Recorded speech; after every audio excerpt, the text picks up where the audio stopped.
All right, again, we do have just a couple toasts before we go ahead and get the dinner part of our evening underway. Starting things off, we have our maid of honor, A&G Davis. To follow up a speech from Will and Brittny is very hard to do. It brought us all to tears. But I've known Brittny for 10 plus years, and they say if you've known a friend for 10 or more years that you're going to have that friend for a lifetime. And I truly feel that with you. I've seen you through ups and downs, and to see Will in your life and see how great he is to you and Kara is very important to me as your best friend. And I love you both, and I wish you all the happiness in the world and all my love.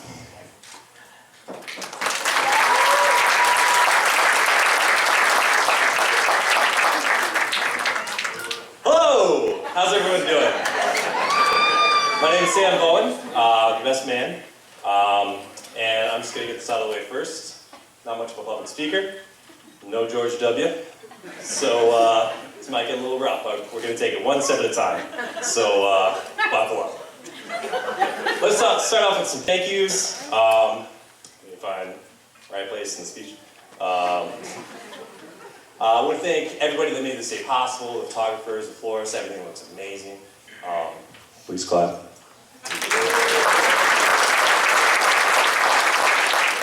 I want to thank Will and Brittny for the opportunity to be in the wedding. It's an honor. I'm so excited for you both.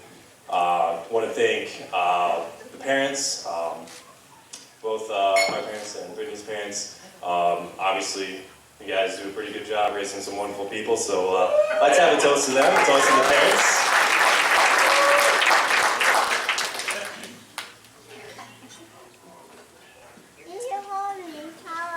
All right, so moving right along.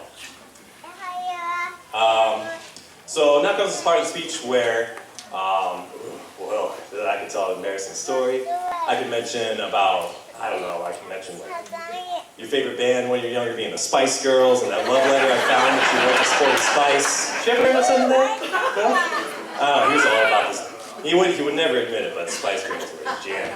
So I could, I could tell, I could show some pictures, I could tell an embarrassing story. But Will, what I really want to do is, and this is the part where I'm going to have to start reading a little bit because it gets a little deep. Okay, so what I really want to do is tell you how excited I am that you found somebody that makes you so happy. Brittny, you're obviously an amazing person, a wonderful person. I'm so excited, so happy to have you in our family. I asked Will recently about the first time that they met, and he told me about the first time that she came to the gym where he works. And I asked him, to tell me the story. I'm like, well, I got a speech for him. Give me some material to work with, and this is what he says. She came into the gym where I worked. And that is it. And so I asked him, what was it about her, that caught your attention? How did you guys, hit it off?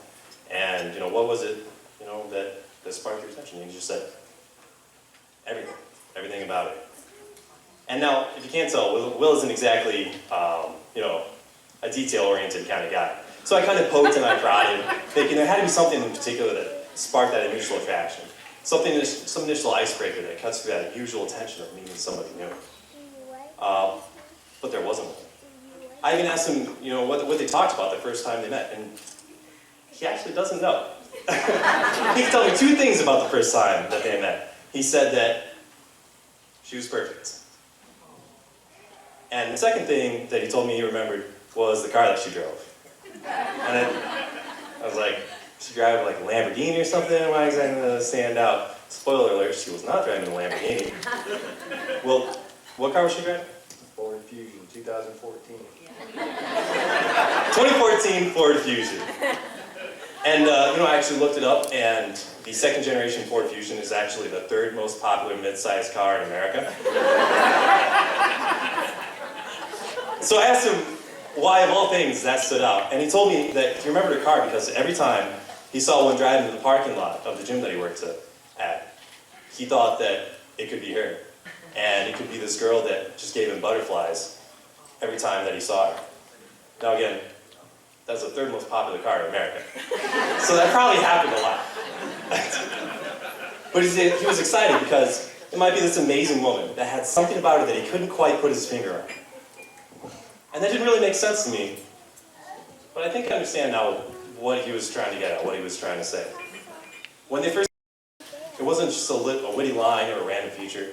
It wasn't something specific that brought them together. It was two souls that were perfect for each other, meeting and finally crossing for the first time.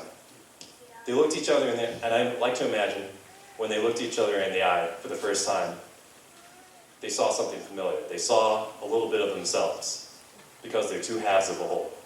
There's an ancient Greek myth that says that when humans were first created, they were created with 2 heads and 4 arms and 4 legs.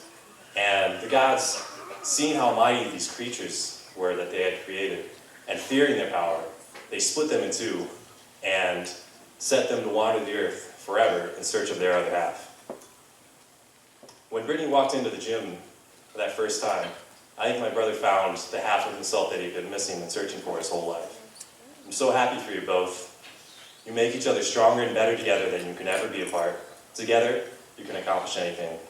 So here's to Will and Brittny, 2 halves of a beautiful whole.